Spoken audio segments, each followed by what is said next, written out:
कृष्ण दंडवत प्रणाम। हरे कृष्णा दंडवत प्रणाम। हरे कृष्णा वनेला माता जी, दंडवत प्रणाम। हरे कृष्णा प्रवीण प्रभु, दंडवत प्रणाम। हरे कृष्ण माताजी दंडवत।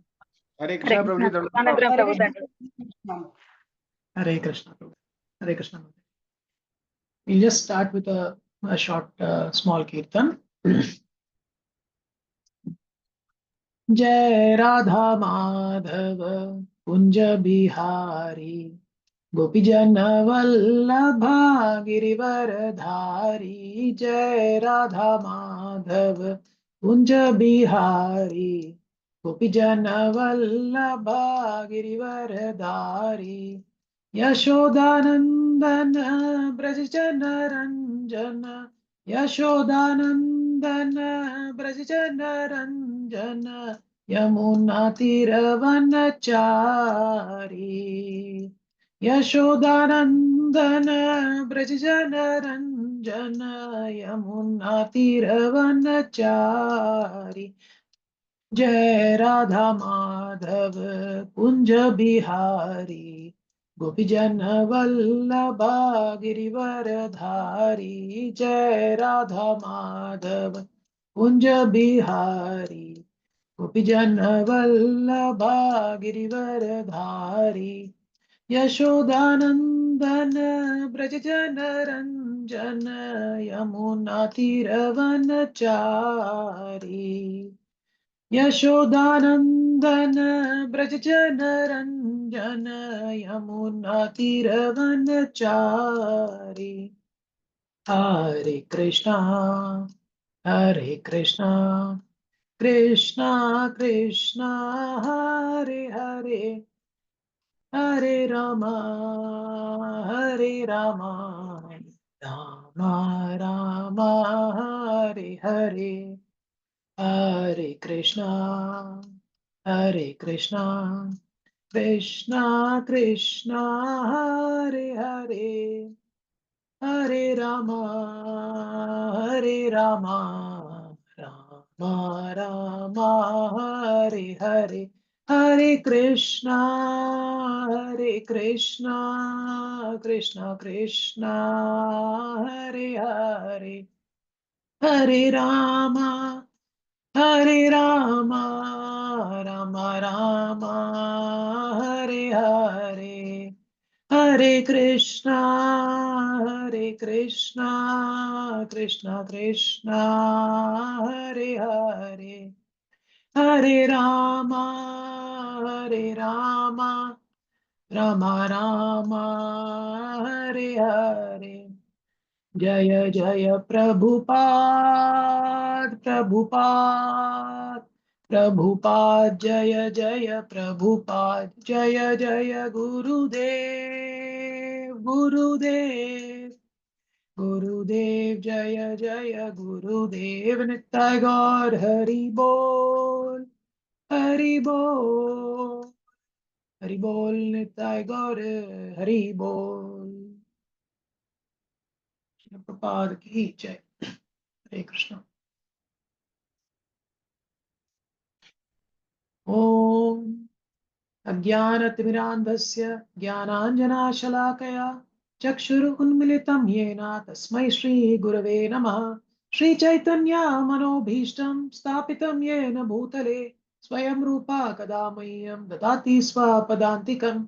वन्देऽहं श्रीगुरोः श्रीयुतापदकमलं, श्रीगुरून् वैष्णवांश्च श्रीरूपं सागरजातां सहगणा रघुनाथान्वितां तां सजीवं साद्वैतं सावधूतं परिजनासहितं कृष्णचैतन्यदेवं श्रीराधा कृष्णपादान् सहगणा ललिता श्रीविशाखान्वितांश्च।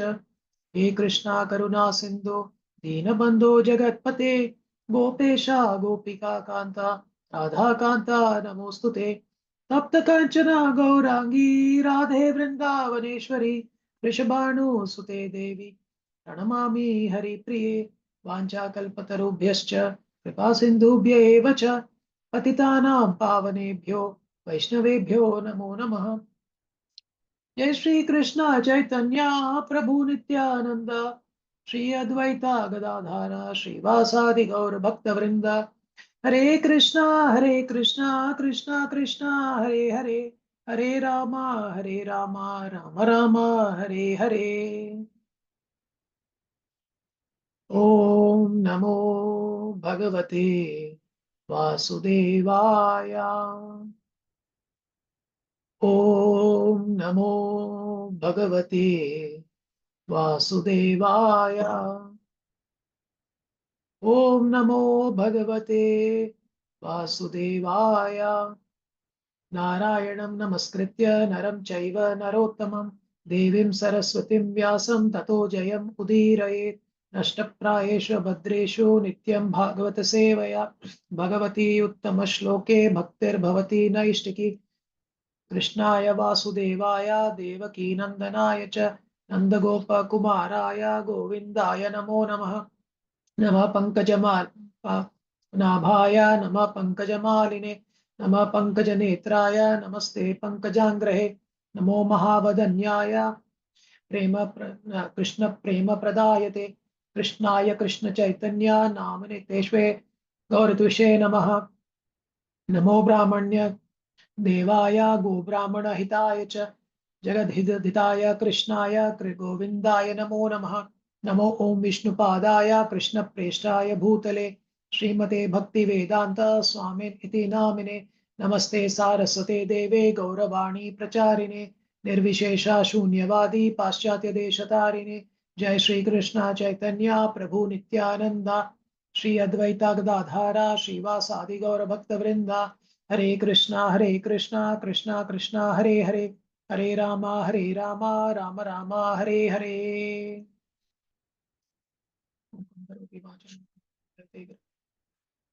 श्री गुरु दीनतारं परमानंद Shri Chaitanya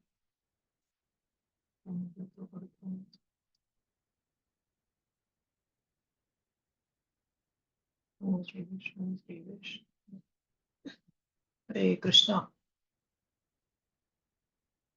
Hare Krishna to all the devotees. Please accept my humble obeisances. And I hope all of you have had a very, very auspicious and blissful, spiritual, transcendental start to Kartik month, Damodar month. And the festivities will now only continue. Today we will be discussing chapter 17 from the 6th canto of the Srimad Bhagavatam. But first I would like to express my gratitude to Lilananda Prabhu, Anuradha Mataji, and all the senior devotees who are there. I was familiar to have given me an opportunity to spend my time in Krishna consciousness, but also in this 90 minutes or so, try to immerse myself and stay focused on the ultimate absolute truth. So before I start, I thought that, I'll just do a quick recap also in terms of, what we have so far covered in Canto 6. So Canto 5, of course, ends with the study of the hellish planets. And then in Canto 6, Parikshit Maharaj, it starts off, he inquires about how sinful people can be liberated from hellish conditions. And that prompts Shukadev Goswami, he first proposes various paths of atonement, karma, kanda, jnana, and etc. But eventually he concludes that bhakti, it destroys all sins. And he narrates the story of Ajamila. And this is covered in chapters 1 to 3 of Canto 6. I've just taken this, by the way, from the Subodhini by Gauranga Darshan Das Prabhu. So you can refer to it. It's a very nice canto at a glance view that he gives. And then we have learned from in chapters 4 to 6 about the creation and offsprings of Daksha. So Daksha was the progenitor of many beings. He performed severe austerities and he received instructions also from the Lord. So we know that, however, he later became angry at sage Narada, who had encouraged Daksha's sons to renounce the material world and take to spiritual life. And then we move from chapter 7 to 16. We read about the stories of Indra and then also Vritrasura. And now we are coming in 17 to the chapter where we are going to read about Chitraketu. So we read about Indra and Vishwarupa and how Indra killed Vishwarupa, leading to the creation of Vritrasura by Vishwarupa's father, Tvashta. And Vritrasura was although a demon, he was actually a great devotee of Lord Vishnu in his past life. And in his battle with Indra, Vritrasura displayed exalted qualities, including complete surrender to the will of the Lord. And then that prompts the introduction of the story of Chitraketu to better understand who this demon was in the past life. And that's where Chitraketu Maharaj's story is narrated. So King Chitraketu was a great devotee. And we did read that, he had 10 million or 1 crore wives. And unfortunately, all of them were barren or they were not able to bear a child. And so one day, he, after getting the blessings from sage Angira, he receives the son in one of his eldest wives, the eldest and favorite queen. She bears the son, who is named as Harsha Shoka. While Harsha and Shoka means happiness and distress, Chitraketu Maharaj assumes that to be named to be actually meaning that it is mischievous and naughty. And as it turns out, the other 99,99,999 wives, they become envious of the one wife who has borne the child, because now the child and that mother seem to be getting more attention. And they decide to poison the child, and the child dies. And that's where Chitraketu Maharaj goes into lamentation. He laments for that as to why that has happened. And that's where when sage Angira and Narada Muni come, and Chitraketu Maharaj receives transcendental knowledge from there. And then the child, in fact, also he's given he expresses when he starts speaking. He comes back from death and he starts speaking. He speaks about in such a way as if, very clearly he's detached from the body, the material body. And he views the material body as just another vehicle in which the soul keeps transmigrating. And he gets a mantra, the Sankarshana mantra, which he chants with full devotion. And then he's promoted to the Vidyadhara planets. There he lives for millions of years in the company of the Vidyadhara woman there also, and they sing the glories of the Lord. And that leads us to chapter 17, where Chitraketu Maharaj now he'll be traveling, he'll meet Shiva and Parvati, and he's going near the Sumeru mountains. And there he commits an offense for which he is cursed. So we'll read now into, I'll be covering verses 1 to 20. And over here, basically what we will see is the curse of Parvati. So from verse 1 to 10 essentially explains the wow, Chitraketu, he mocks at Lord Shiva. And this mocking, of course, is different. It's more in wonder than in any kind of intent. And then of Parvati mother is there who doesn't like it, and she curses Chitraketu, and that we read from verses 11 to 15. And from verse 16 to 25, Chitraketu accepts the curse, but we'll read up to verse 20 today. And the story will continue tomorrow also. Let me share my screen.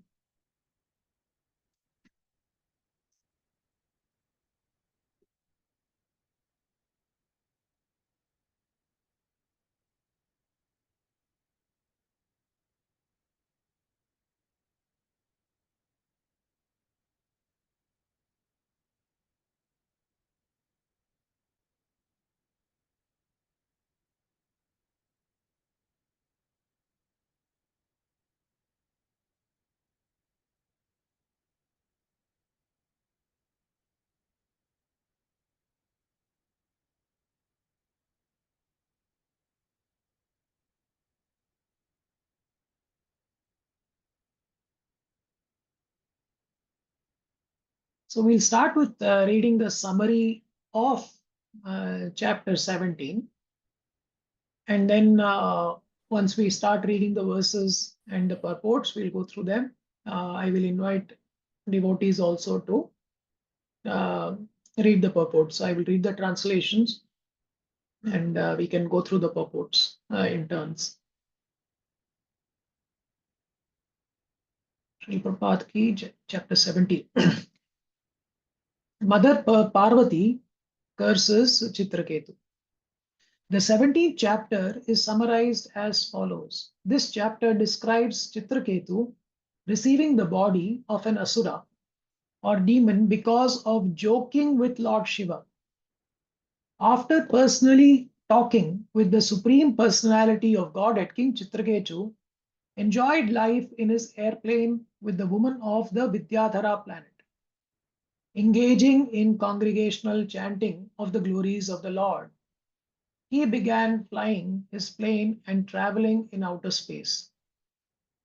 One day, while traveling like this, he wandered into the bowers of Sumeru mountain, where he came upon Lord Shiva embracing Parvati. Surrounded by an assembly of Siddhas, Charanas, and great sages. Seeing Lord Shiva in that situation, Chitraketu laughed very loudly. But Parvati became very angry at him and cursed him. Because of this curse, Chitraketu later appeared as the demon Vritrasura. Chitraketu, however, was not at all afraid of Parvati's curse, and thus he spoke as follows. Everyone in human society enjoys happiness and distress according to his past deeds, and in this way travels in the material world. Therefore, no one is responsible for his happiness and distress. One is controlled by the influence of material nature in the material world. Yet one thinks himself the doer of everything. In this material world, which is made of the external energy of the Supreme Lord, one is sometimes cursed and sometimes favored, and thus he sometimes enjoys in the upper planetary systems and sometimes suffers in the lower planets. But all these situations are the same because they are within this material world. None of these positions has any factual existence, for all of them are temporary. The Supreme Personality of Godhead is the ultimate controller because the material world is created, maintained, and annihilated under his control. while he nonetheless remains neutral to these different transformations of the material world in time and space. The material external energy of the Supreme Personality of Godhead is in charge of this material world. The Lord helps the world by creating situations for the living entities within it. When Chitraketu spoke in this way, all the members of the great assembly in which Lord Shiva and Parvati were present were astonished. Lord Shiva began speaking about the devotees of the Lord. A devotee is neutral in all conditions of life, whether in the heavenly planets or hellish planets, whether liberated from the material world or conditioned by it, and whether blessed with happiness or subjected to distress. They're all merely dualities created by the external energy. Being influenced by the external energy, the living entity accepts a gross and subtle material body. And in this illusory position, he apparently suffers miseries, although everyone is part and parcel of the Supreme Lord. The so-called demigods consider themselves independent lords, and in this way they are misled from understanding that all living entities are part of the Supreme. This chapter concludes by glorifying the devotee and the Supreme Personality of Godhead. So it's a very nice introduction to the chapter, and some key points that are highlighted, rather, that I took away out here was one was out of our false ignorance, out of our ego filled ignorance, jnana, we think that we are the doers, we are the creators. Ahankara vimudatma, kartaham iti manyate. Whereas everything, prakriti, all that we see around us is an emanation, it's coming from the Supreme Lord, from the Supreme Personality of God. But we forget that. And we continue to associate ourselves with this material world and get attached to it, thinking that we are the owners, controllers, proprietors. In this way, we keep fooling ourselves, forgetting that even up to Brahmaloka, to Brahma Bhuvanan Loka, everybody has to keep stuck in this cycle of material life and death, birth and death. Everybody is stuck. And the only way out is to understand our constitutional position as eternal servants or eternal servitors of the Supreme Lord. And we have forgotten that, and we need to constantly keep reminding that. And I'll ask you a question.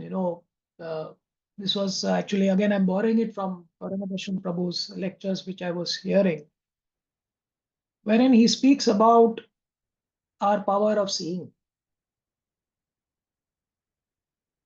So if I may ask you, how do you see?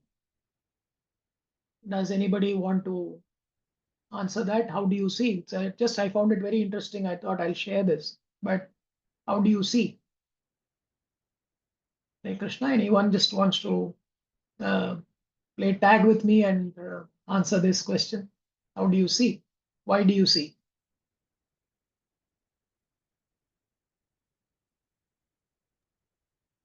Okay, so when I was first heard this question, I said, yeah, I'm seeing through my eyes.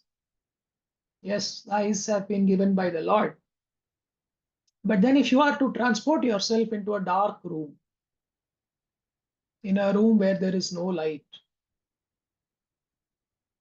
will you be able to see? You will not be able to see. The answer is a no. And you need that light. So even though you have eyes which can see, without that light, which is actually coming from the Supreme Lord, you will not be able to see. But how many times do we remind ourselves? Because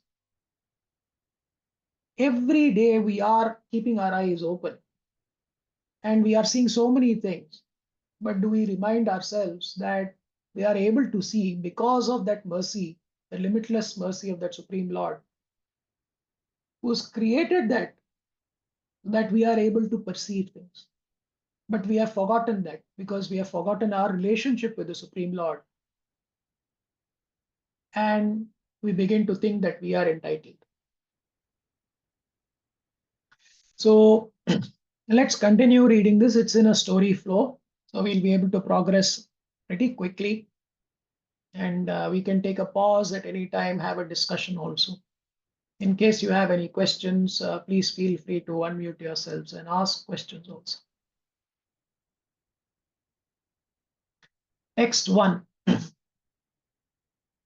Sri Shuka Uvacha Yatashantarhito Anantas Tasyai Kritva Dishe Namaha Vidyadharaschitraketush Chachara Gaganecharaha. Translation by His Holiness Srila A.C. Bhaktivedanta Swami Maharaj Prabhupada Ki Jai. Srila Sukadev Goswami said, after offering obeisances to the direction from which Ananta, the Supreme Personality of Godhead, had disappeared, Chitraketu began traveling in outer space as the head of the Vidyadharas. As I had mentioned, he spends millions of years in the Vidyadhara Loka planet and then he now starts traveling in outer space. What happens next? Let's continue to read. Text 2 and 3. Salaksham Varsha Lakshanam Avyahata Balendriyaha Stuyamano Mahayogi Munibhi Siddhacharane Kula Chalendra Dronishu Nana Sankalpa Siddhishu Reme Vidyadhara Stribhir Gapayan Harimishwaram. Translation. Being praised by great sages and saints and by the inhabitants of Siddhaloka and Charanaloka, Chitraketu, the most powerful mystic yogi, wandered about enjoying life for millions of years.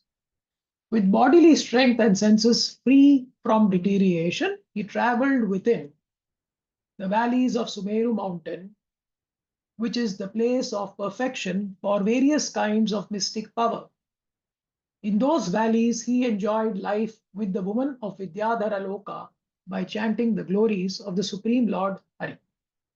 Hare Krishna. I will request, does any of the devotee want to read? It's a short purport. Hare Krishna. Hare Krishna Prabhu.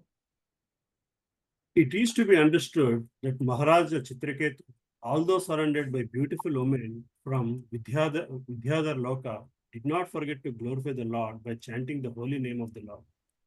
It has been proved in many places that one who is not contaminated by any material condition, who is a pure devotee engaged in chanting the glories of the Lord, should be understood to be perfect. Hare Krishna. Hare Krishna. So here it's very important to not interpret this in the wrong way. And as Prabhupada is mentioning in the purport, although surrounded by beautiful women from Vidyadhar Loka, he did not forget to glorify the Lord. This is what he was doing, even though he was surrounded by very, very beautiful women. All he was doing was glorifying the Lord by chanting the holy name of the Lord.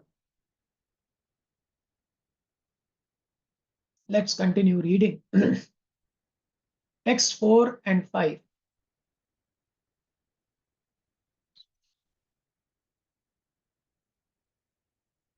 Ekadasa vimanena Vishnu dattena bhasvata गिरीशं ददृशे गच्छन् परितं सिद्धचारणै आलिङ्ग्यां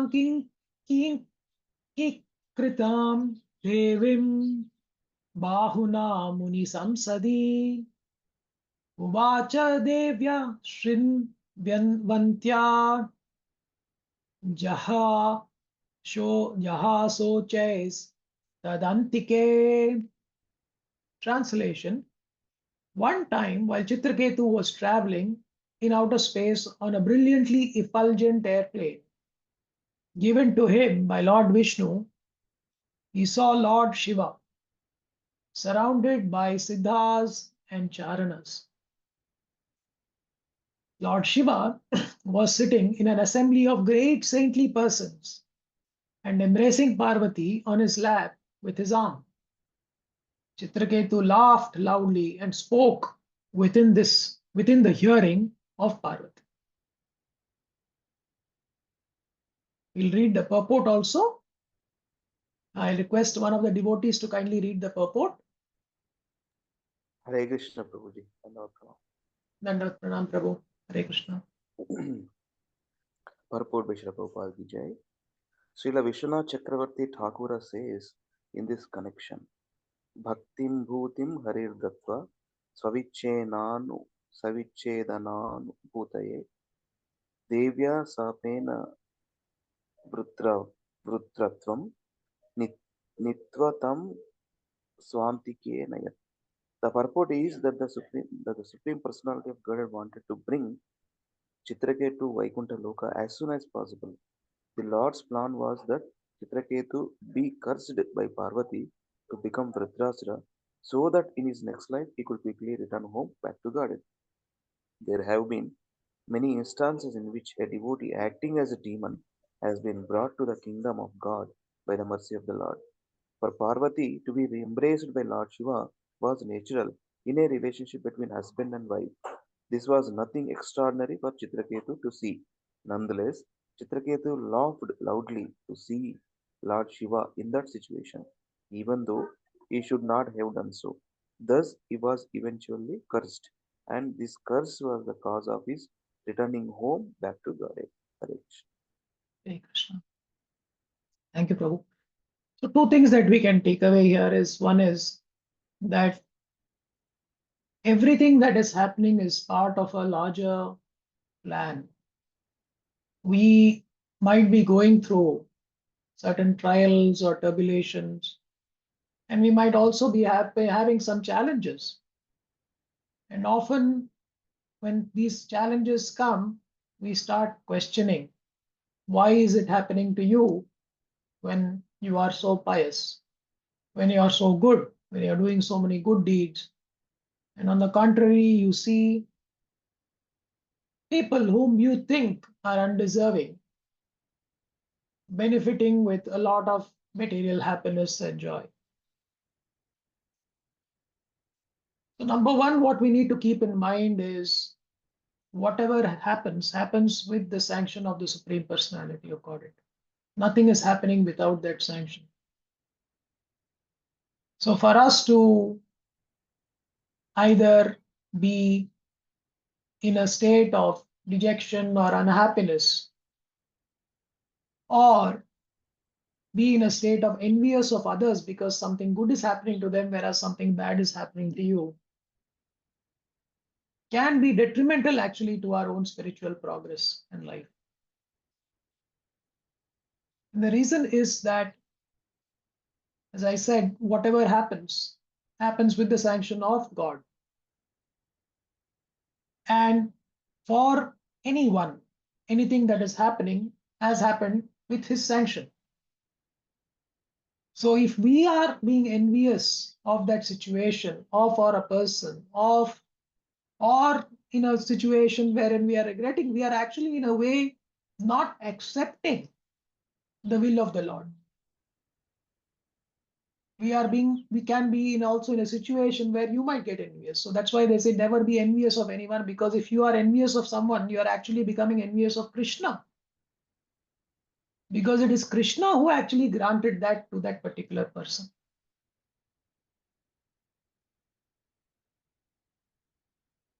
And the other thing that we see out here is that Chitraketu laughing to see Lord Shiva in that situation. What caused that? So, of course, the intent was different. In the later purports, we'll see the comparison to Daksha. And Chitraketu's intent was not to mock Shiva in a situation of envy, but it was more in wonder. But also, after Chitraketu got the Sankrishna mantra, he went to the Vidyadhara planet. What I heard in some of the lectures was that there was still that little bit of pride that was there in him, that somewhere it was still residing.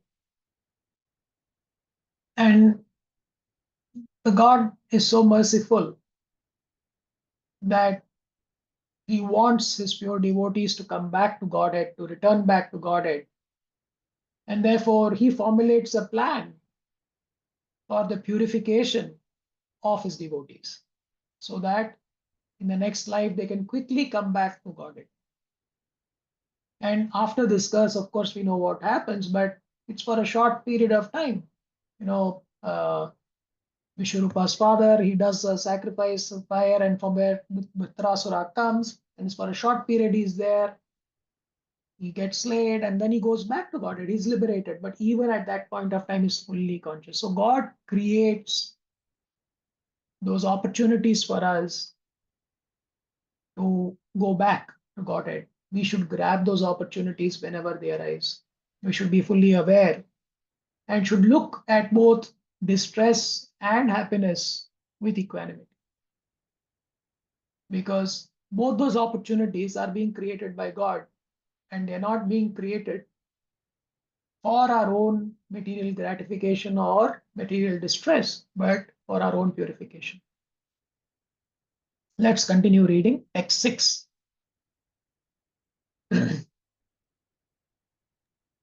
Chitraketurvacha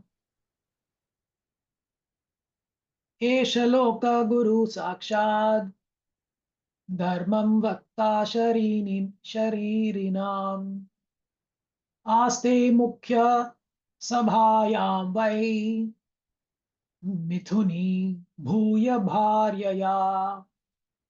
Translation: Chitraketu said, Lord Shiva, the spiritual master of the general populace, is the best of all living entities who have accepted material bodies. He enunciates the system of religion. Yet how wonderful it is that he is embracing his wife Parvati in the midst of an assembly of great saintly persons. The next verse, text 7, read. Hare Krishna Jatadhara. Prabhuji. Yes, Mataji, you want to read? Yeah, sure.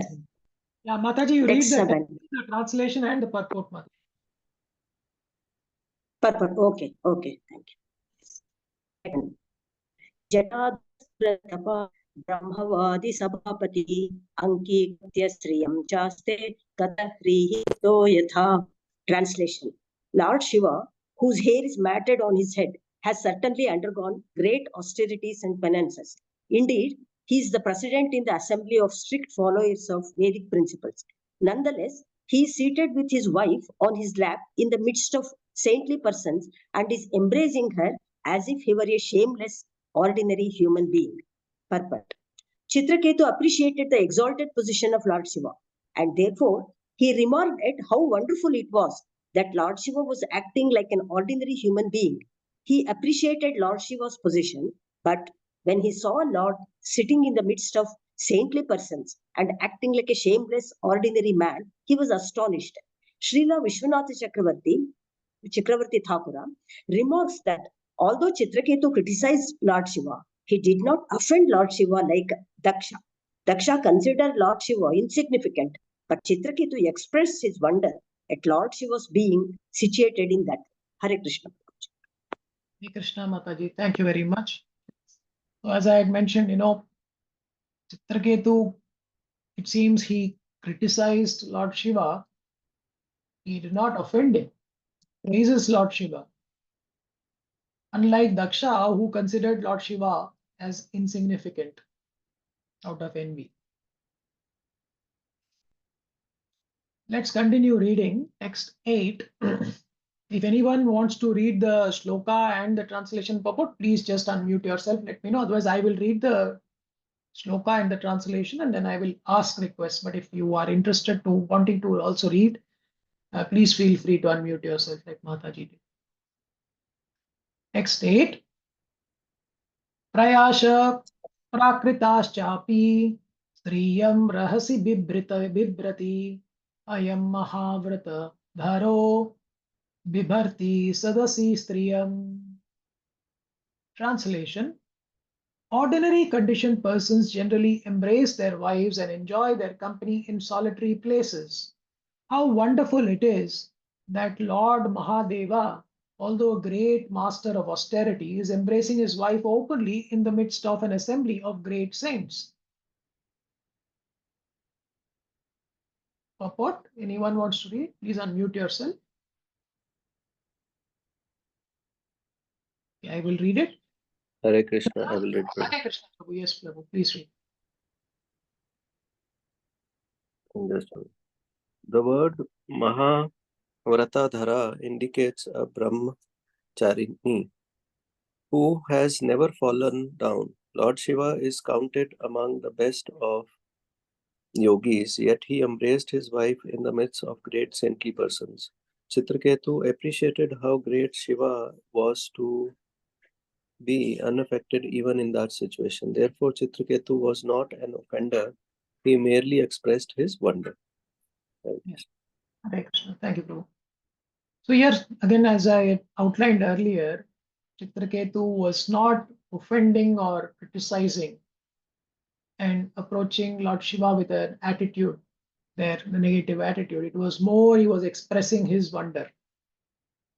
So what happens after that? We will reach then now. Sukadev Goswami will say, Sri Shuka Vacha Bhagavanapi Tachrutva Prahasyagadhadhir Nripa Tushnim Babhuva Sadasi Sabhyascha Tad Anuvrataha Vrata. Translation. Sri Sukadev Goswami continued, My dear king, after hearing Chitraketu's statement, Lord Shiva, the most powerful personality whose knowledge is fathomless, simply smiled and remained silent, and all the members of the assembly followed the Lord by not saying anything. Very interesting how Lord Shiva responds over here. And he just smiles. He is not, and he remains silent. Right? And all the members of the assembly also, they followed the Lord, essentially. They did not say anything. Let's read more the purport. This is a slightly longer purport. I'll request one of the devotees to kindly read the purport. Krishna Yes, Prabhuji. Mataji. Yeah. Hare Krishna. Purport Bhaktivedanta Swami Srila Prabhupada ki jai. Chitraketu's purpose in criticizing Lord Shiva is somewhat mysterious and cannot be understood by a common man. Srila Vishwanath Chakravarti Tagore, however, has made the following observations. Lord Shiva, being the most exalted Vaishnava and one of the most powerful demigods, is able to do anything he desires. Although he was externally exhibiting the behavior of a common man and not following etiquette, such actions cannot diminish his exalted position. The difficulty is that a common man, seeing Lord Shiva's behavior, might follow his example, as stated in Bhagavad Gita 3.21.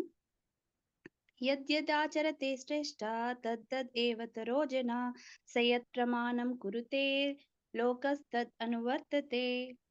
Whatever action a great man performs, common men follow. And whatever standard he sets by exemplary acts, all the world pursues.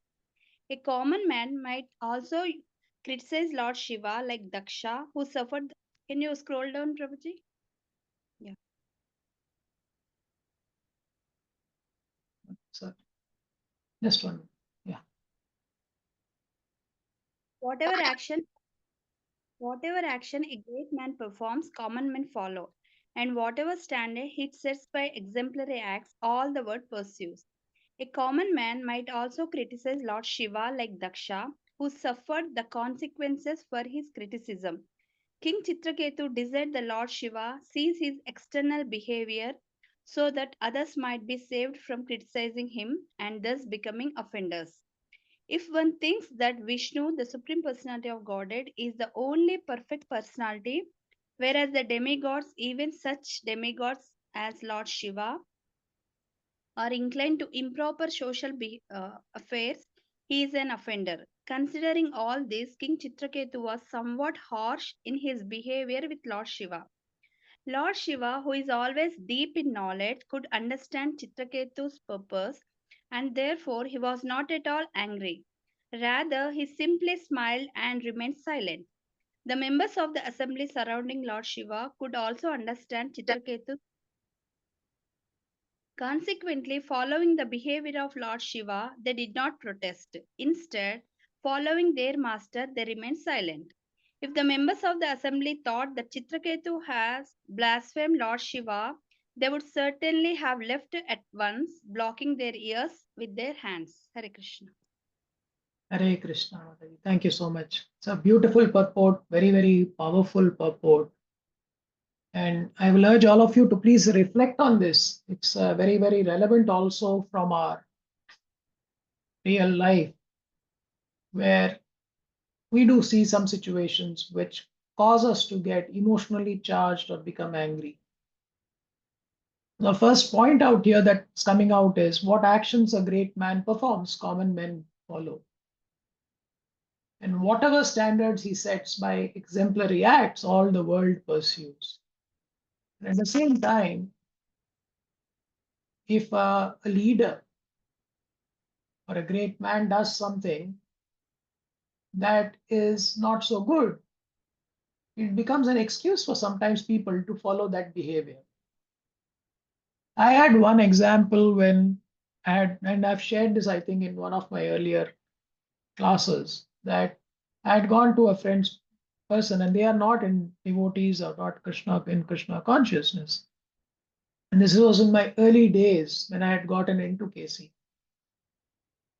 And they were pretty surprised at the step that I had taken. And they were kind of, making fun. And it's interesting to see that actually this is being done by people who come from very, very civilized families and who have got a cultural background or heritage wherein they are God-fearing, supposed to be God-fearing, or at least they worship Hindu, practicing, Hindus at least. They go to temples and stuff, but then it is very, very shallow. So the question that came up, or rather the point that he made to me, was so surprising. And at that time, I never had an answer.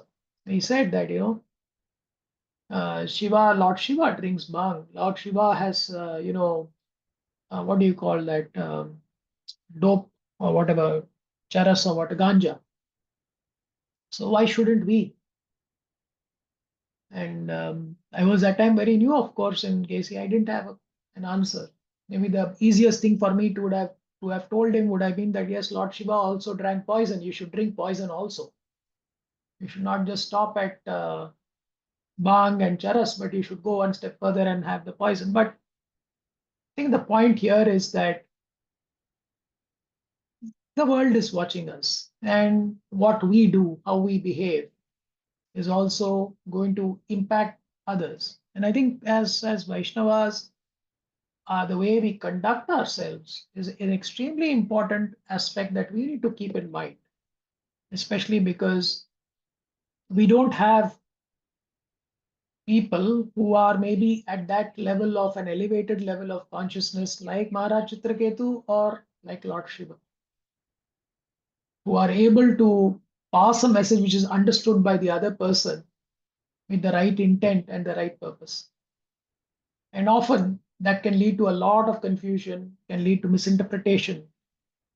And that can lead again to strained relationships and people committing offenses.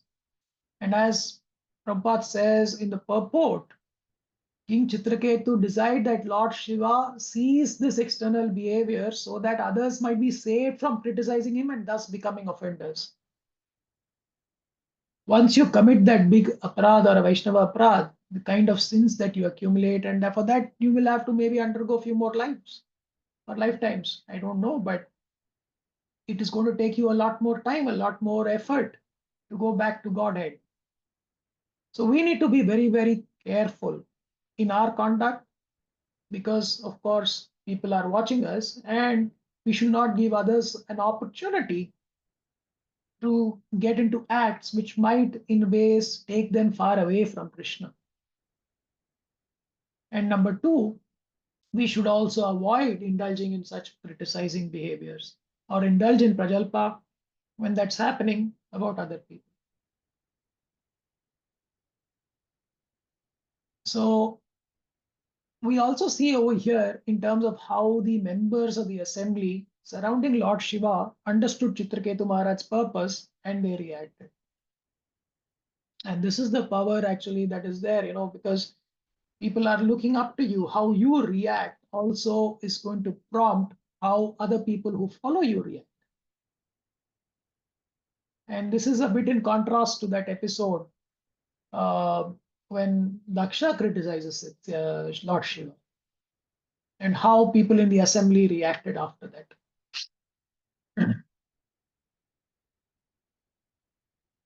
So we move to the next verse, text 10. If nobody is reading, shall I read? Yes, Mataji, please. Text 10. Ityadvirya vidushi bruvano bhashobhanam rushaha devi drishaya nirjitatma abhimanine. Translation. Not knowing the prowess of Lord Shiva and Parvati, Chitraketu strongly criticized them. His statements were not at all pleasing, and therefore the goddess Parvati, being very angry, spoke as follows to Chitraketu, who thought himself better than Lord Shiva in controlling the senses. But also, Prabhuji, Yes, please. although Chitraketu never meant to insult Lord Shiva, he should not have criticized even though the Lord was transgressing certain customs. It is said, Tejiyasa Dosaya. One is should be understood to be faultless.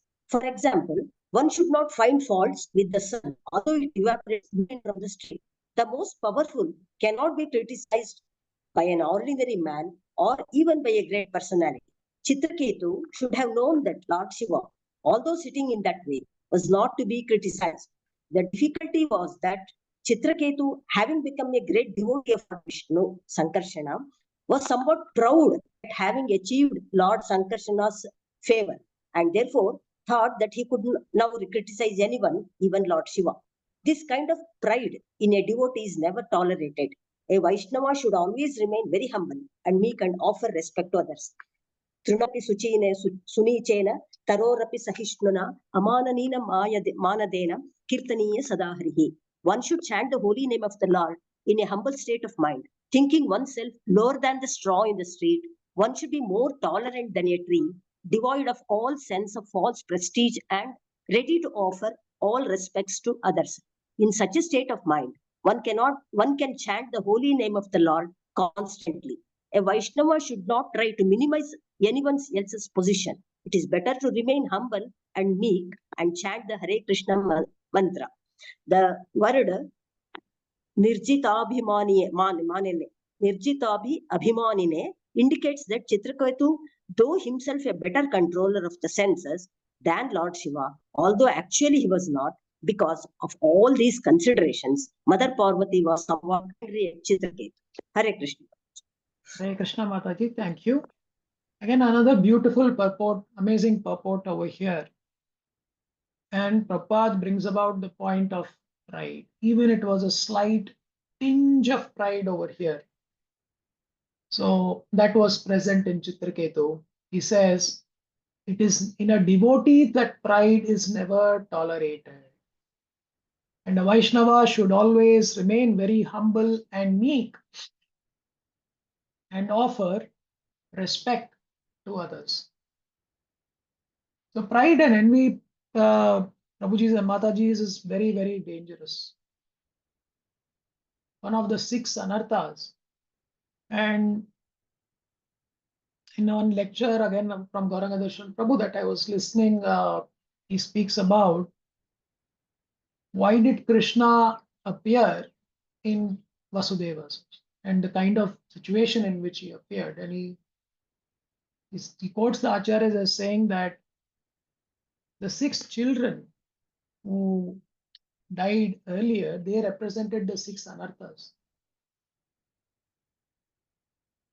And the 7th child, of course, transports to Roni mother's womb, and it's thought to be a miscarriage. And Krishna comes as the 8th child. But here in this purport, again coming back to this point that even a tinge of pride is going to be never tolerated. And Prabhupada quotes from the Shikshashtakam, verse 3. And he quotes this twice, in fact, in this chapter. I think it's in the next verse also in the purport. Again, he quotes this, this particular verse, Trinadapi Suniche. So, being humble, Sunichena, Sahishnuna, tolerant. So, your ability to tolerate, like a tree, Tarorapi.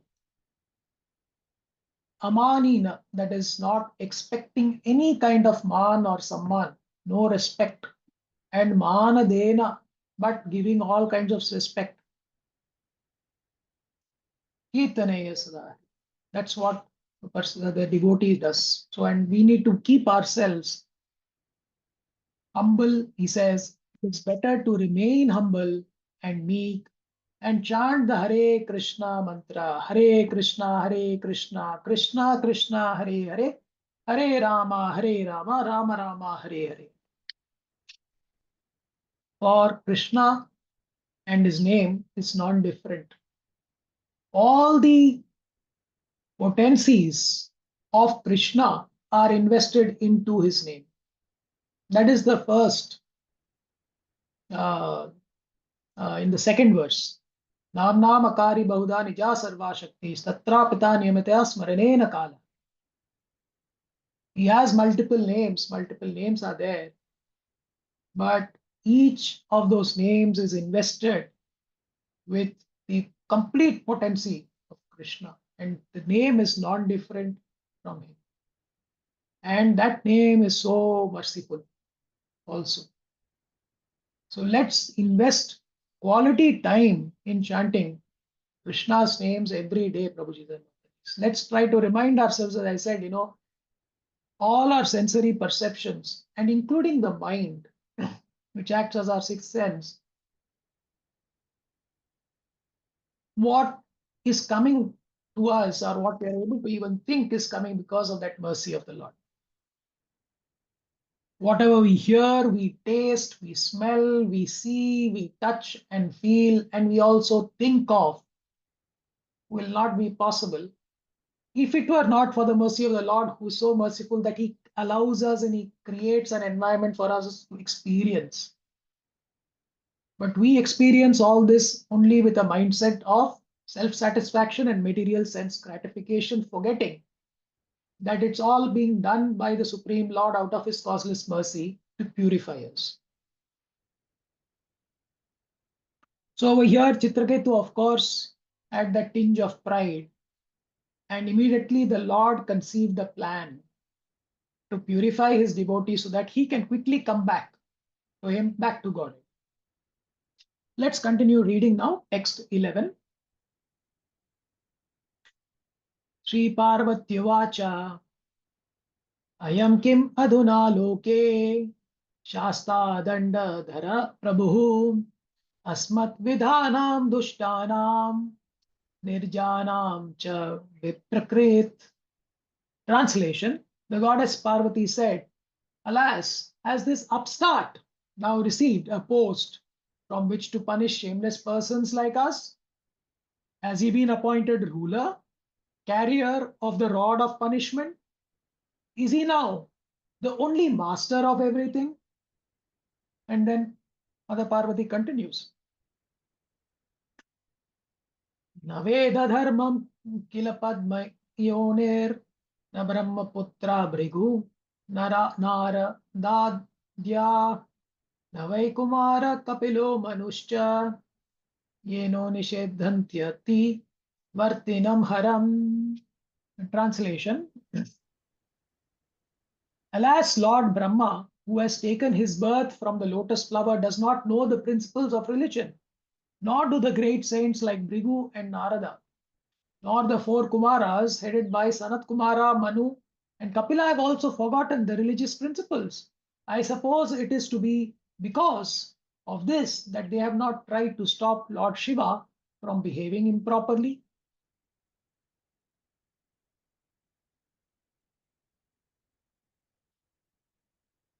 Next, he says, Esha manudye padabja yugmam jagadgurum mangalam swayam yakshatra bandhu paribhuya surin prashasti drishtastad ayam hi dandyaha.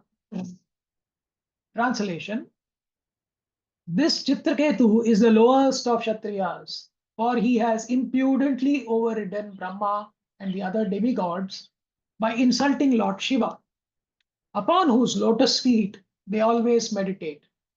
Lord Shiva is personified religion and the spiritual master of the entire world, and therefore Chitraketu must be punished. Purport: Hare Krishna Prabhuji, shall I read? yes, ma'am. Please read. Purport. All the members of the assembly were exalted Brahmanas and self-realized souls, but they did not say anything about the conduct of Lord Shiva, who was embracing the goddess Parvati on his lap. Chitraketu nonetheless criticized Lord Shiva, and therefore the opinion of Parvati was that he should be punished. Hare Krishna. Hare Krishna. We'll continue reading because we have already discussed a bit about the context of this happening. Text 14. Nayam arhati vaikuntha padamulo pasarpanam sambhavitamati stabda sadhubhi paryupasitam. Translation: this person is puffed up because of his achievements, thinking, I am the best. He does not deserve to approach the shelter of Lord Vishnu's lotus feet, which are worshipped by all saintly persons, for he is impudent, thinking himself greatly important. Hare Krishna. I request another devotee to kindly read the purport. Let me read. Purport by Srila Prabhupada ki jai. If a devotee thinks that he is very much advanced in devotional service, he is considered puffed up and unfit to sit beneath the shelter of the Lord's lotus feet. Again, this instruction by Lord Chaitanya is applicable. Trunadapi sunichena tarorapi sahishnuna amanina manadena kirtaneya sadahari. One should chant the holy name of the Lord in a humble state of mind, thinking oneself lower than the straw in the street. One should be more tolerant than a tree, devoid of all sense of false prestige, and ready to offer all respect to others. In such a state of mind, one can chant the holy name of the Lord constantly. Unless one is humble and meek, one cannot qualify to sit at the lotus feet of the Lord. Hare Krishna. So it said Prabhupada is bought this in 2 times in a very short span of time. He's used the same verse from Shikshastakam. For my reflection on this was also the key, most important quality that we all need to build is humility. And Prabhupada says, unless one is humble and meek, one cannot qualify to sit at the lotus feet of the Lord. He's hammering that point in again and again and again. You need to be humble. One should chant the holy name of the Lord in a humble state of mind, thinking oneself lower than the straw in the street. One should be more tolerant than a tree, devoid of all sense of false prestige and ready to offer all respect to others. Only in such a state of mind one can chant the holy name of the Lord constantly. And he says, so never get into a situation wherein we start thinking that we are very much advanced in devotional service and we become puffed up and therefore we become unfit to sit beneath the shelter of the Lord's lotus. This is kind of a warning. No, it's a warning sign when you are entering a highway. So when we have entered this Krishna consciousness highway, right, and we start making progress, we start increasing speed, we need to constantly remind ourselves of the danger or the peril that lies ahead. If we forget that, there's a turn coming here or there, we may crash. And it's kind of a warning sign that is hanging out there constantly. And Prabhupada is bringing this up again.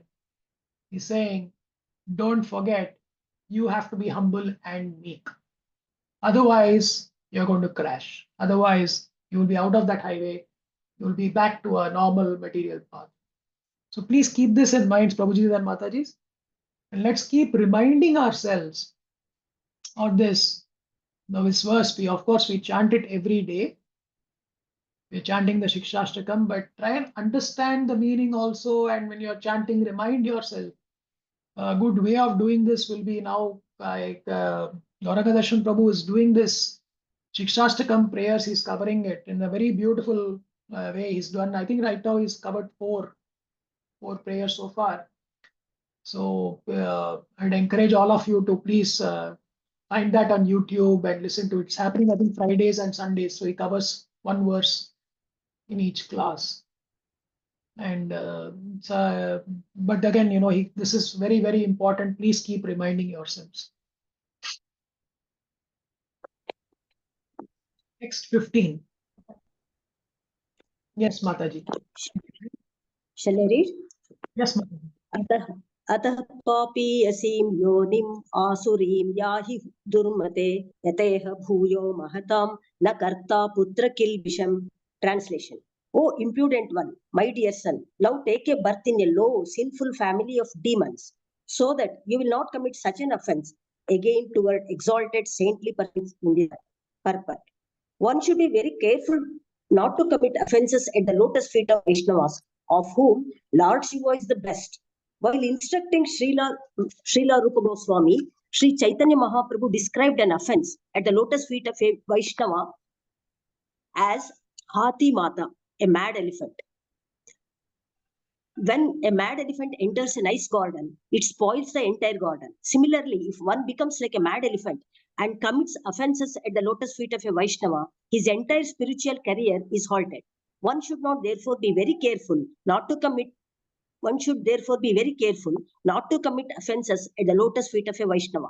Mother Parvati was justified in punishing Chitraketu, for Chitraketu impudently criticized the Supreme Father, Mahadeva, who is the father of the living entities conditioned with this material birth. The goddess Durga is called mother and Lord Shiva is called father. A pure Vaishnava should be very careful to engage in specific duty without criticizing others. This is the safest position. Otherwise, if one tends to criticize others, he may commit the great offense of criticizing a Vaishnava.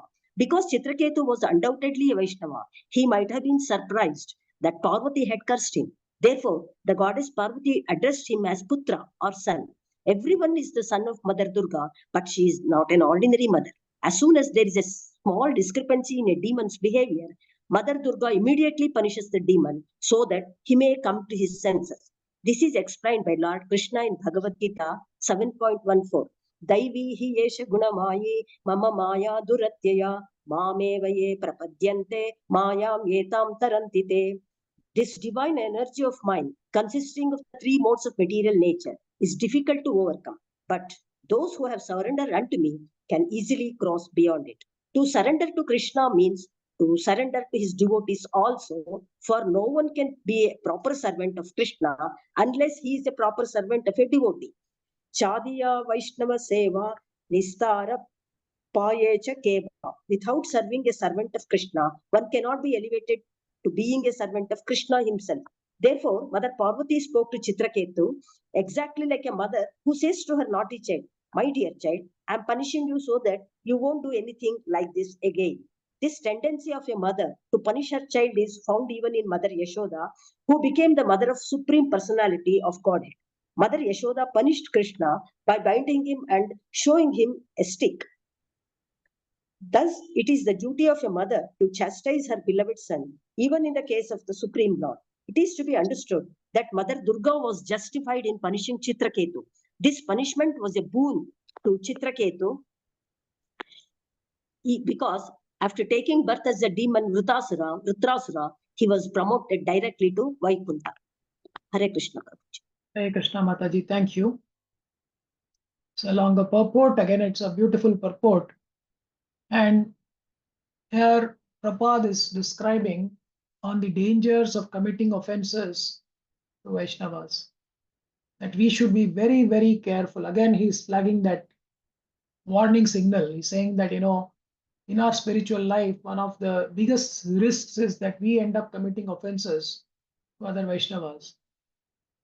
And of whom Lord Shiva is the best. He says, Vaishnavan Yatha Shambhu. And he compares this to Hatimata, or a mad elephant. Now, what does a mad elephant do? We have seen videos on YouTube of mad elephants, when elephants go crazy. And they have this particular period when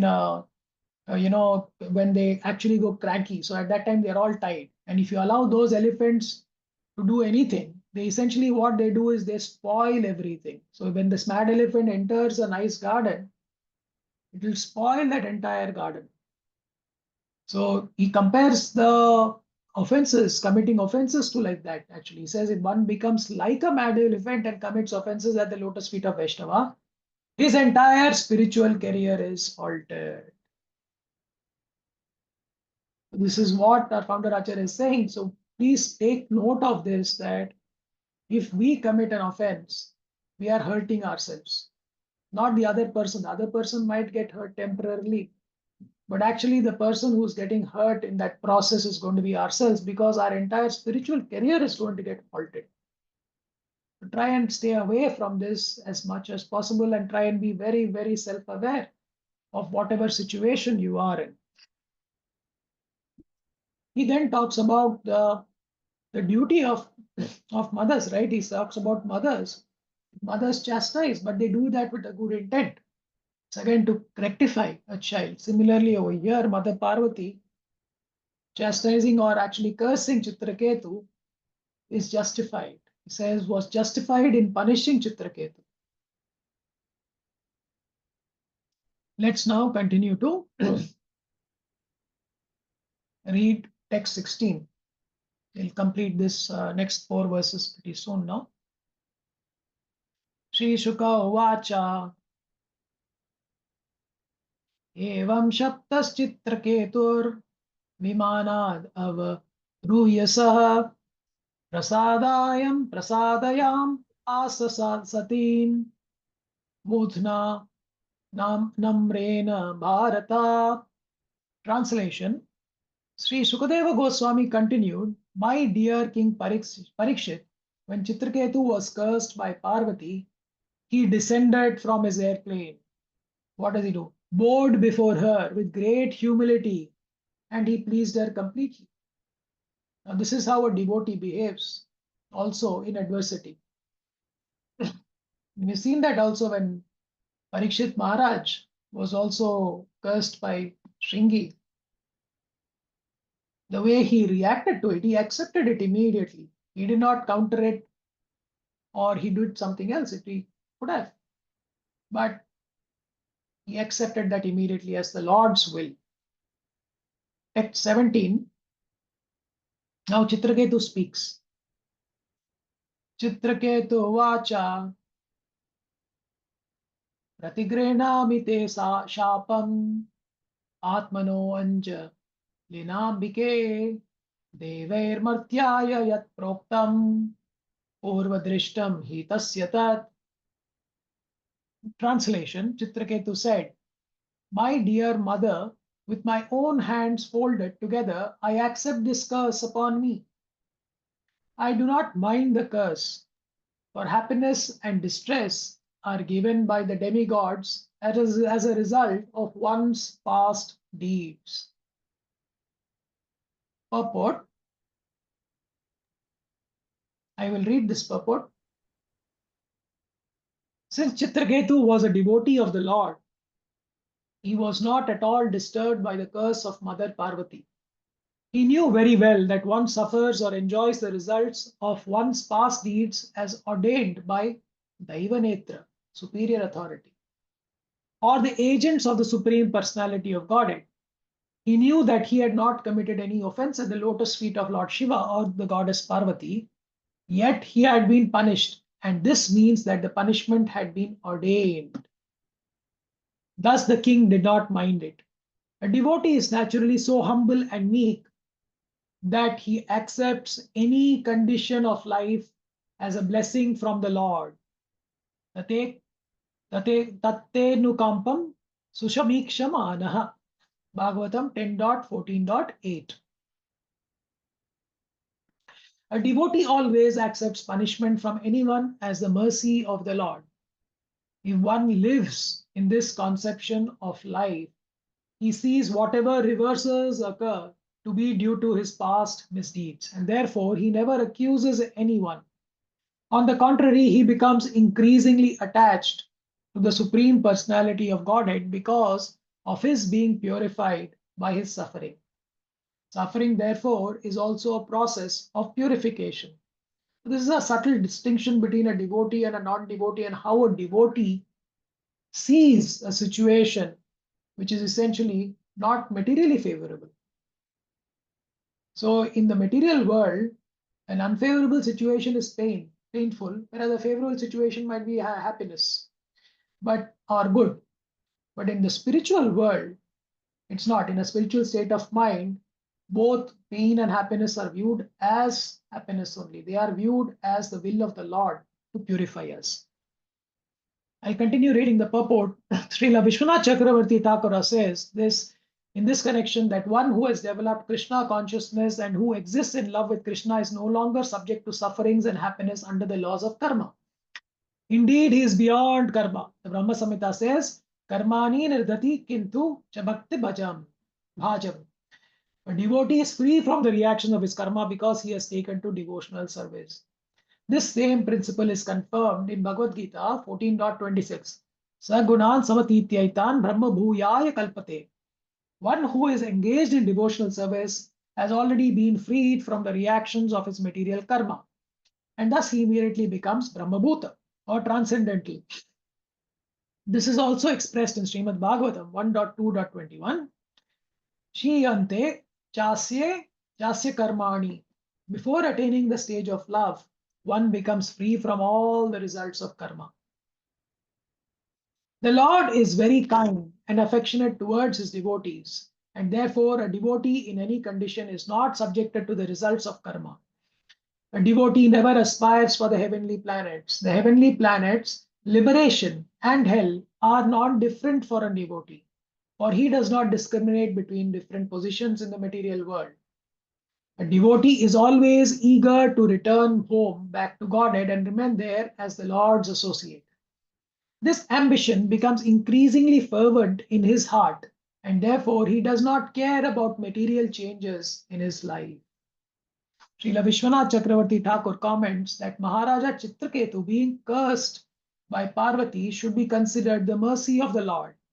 The Lord wanted Chitraketu to return to Godhead as soon as possible, and therefore he terminated all the reactions of his past deeds. Acting through the heart of Parvati, the Lord, who is situated in everyone's heart, cursed Chitraketu in order to end all his material reactions. Thus, Chitraketu becomes Vritrasura in his next life and returned home back to God. Hare Krishna. So what we are seeing out here, again, as I mentioned, is that nothing happens without the Lord's will. Even here, Mother Parvati cursing Chitraketu is happening because the Lord who is situated in everyone's heart, he acted through the heart of Parvati. And he cursed Chitraketu in order to end all his material reactions. He was so merciful. He wanted his devotee back, who had that slight tinge of pride the Lord saw, and he said, no, it's time. Now you need to come back. For this, you need to go undergo a little bit of atonement. You'll come back. And he became Dhritarashtra in his next life. Let's now read the last 3 verses. If Next no one slide. is reading, I want to read it. Yes, Mataji, please read. Text 18. संसारचक्रये तस्मिन् जन्तुर्ज्ञानमोहितः प्राभ्यन् सुखं च दुःखं च भुङ्क्ते सर्वत्र सर्वदा. Translation. Deluded by ignorance, the living entity wanders in the forest of this material world, enjoying the happiness and distress resulting from his past deeds everywhere and at all times. Therefore, my dear mother, neither you nor I am to be blamed for this incident. Purport. As confirmed in Bhagavad Gita 3.27, प्रकृतेः क्रियमाणानि गुणैः कर्माणि सर्वशः अहंकार विमूढात्मा कर्ताहम् इति मन्यते. The bewildered soul, under the influence of the 3 modes of material nature, thinks himself the doer of activities that are actually carried out by nature. Actually, a conditioned soul is completely under the control of material nature, wandering here and there, always and everywhere. He is subjected to the results of his past deeds. This is carried out by the laws of nature, but one foolishly thinks himself the doer, which is in fact he is not. To get free from the karma chakra, the wheel of the result of one's karma, one should take bhakti marga, devotional service, or Krishna consciousness. That is the only remedy. Sarva dharman parityajya mamekam sharanam vraja. Hare Krishna Prabhuji. Hare Krishna. Thank you, Mataji. We only perceive. We are not the doers. We only perceive, and we have been given as human beings, in the human form, this entire power of discrimination and the intelligence to that discriminate is also there, which is lacking in the other living forms or jivas to that extent. Maybe as human beings might be there to some extent, might be present even in animals, but not to that extent that is present in human beings. But we often, what we perceive is that we are the doer, and that is where we are all bewildered souls in this particular situation. We have to constantly keep reminding ourselves that, whether we are speaking, raising this finger or putting this hand down, speaking here, giving this particular lecture, that is also happening because of the will of the Lord. And the Lord is facilitating it, and that is why it is happening. And if the Lord does not do that, he can also take it away. He can take away memory, he'll give you forgetfulness, it will come from it. Matta smitir jnanam apohanam cha. So we have to be acknowledging that we are only the perceivers. We are not the doers. Please keep reminding yourself in every single moment of your lives that we are only perceiving, we are not doing. And that perception should be an acknowledgement of the presence of the Supreme Personality of God around us at every moment of our lives, who's guiding us, who's holding our hands and taking us forward. And being grateful for that and begging for that opportunity to go back to him and serve him again. And we have forgotten that constitutional position. Cheto darpana marjanam. So he will cleanse that mirror of the heart, which has now become so completely covered with that accumulated dust of all these 6 anarthas that is covering it. So chanting the holy name will only help us in Kali Yuga. Let's now quickly conclude reading the last 2 verses that I'll be covering today. Text 19.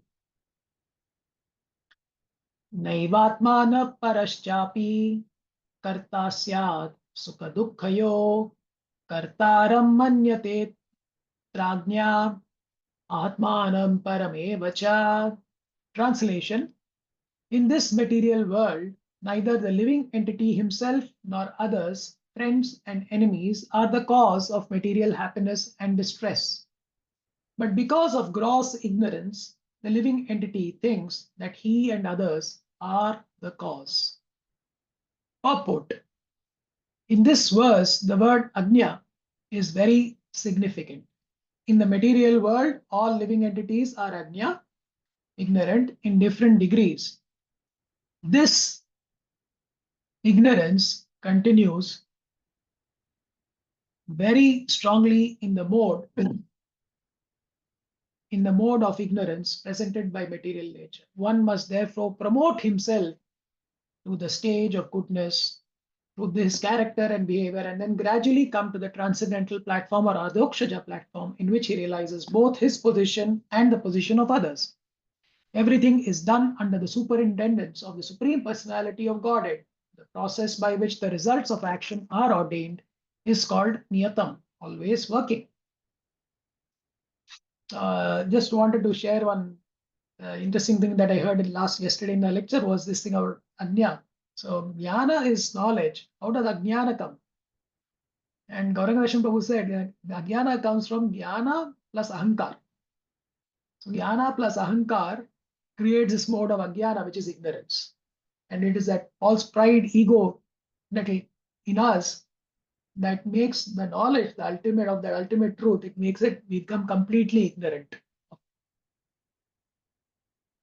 Last verse that I'll cover today, text 20. If anyone wants to read, please open, unmute and read, otherwise I'll continue. I'll read Text, Read. yes. Yes. text 20. Translation, Prabhuji, or Shloka? Yeah, you can read the translation, Mataji. Just go for the translation. Translation and purport by Srila Prabhupada ki jai.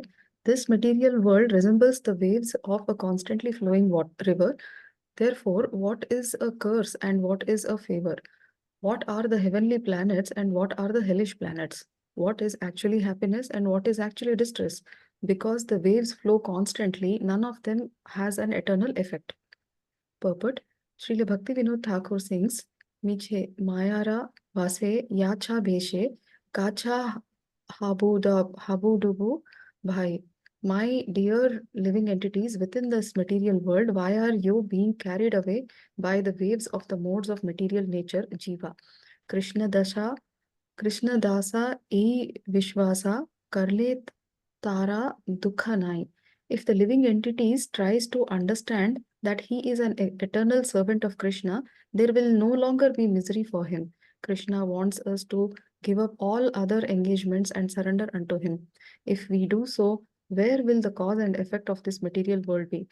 There is nothing like cause and effect for the surrendered soul. Srila Vishwanath Chakravarti Thakura says, in this regard, that being put into this material world is like being thrown into a mine of salt. If one falls into a mine of salt, he tastes only salts wherever he goes. Similarly, this material world is full of miseries. The so-called temporary happiness of the world is so also misery. But in ignorance, we cannot understand this. That is the actual position. When one comes to his senses, when he becomes Krishna conscious, he is no longer concerned with the various conditions of this material world. He is not concerned with happiness or distress, curses or favors, or heavenly or hellish planets. He sees no distinction between them. Hare Krishna. Hare Krishna. Thank you, Mataji. It's a very nice purport to read and conclude our class today. This world is Dukkhalayam Ashashvata. It is full of miseries. And he compared Prabhupada is in this purport, he's comparing it to a mine full of salt mine. If you fall into that salt mine, what do you taste? You'll only taste salt wherever you go, whatever you go. So let us not fool ourselves in that those temporary moments of material happiness or material joy that we get, that, this is sweet. It is all temporary. And that will go away and then will cause some pain. Even the sweet that we eat causes some pain sometime later, because relatively it causes pain because we get so used to that a state of being or state of happiness that the moment that state changes, that causes also pain. And need to be very, very grateful that we are part of this whole Krishna consciousness movement that is helping us to deal with life in this material world. And hopefully we are all taking positive steps in the right direction to go back home, back to Godhead. I'll end the class. I'm just on time. So thank you very much, Prabhujis and Matajis, for your time. Please forgive me if I have spoken anything that has offended anybody or have spoken anything out of context. I've tried to share my thoughts also, all from what other lectures I've heard so far. So thank you very much once again. We'll conclude this class today. Srila Prabhupada ki jai, Mitra Srimad Bhagavatam ki jai. I'll open up to any other questions. You can take a few questions and then we can close the class. Hare Krishna.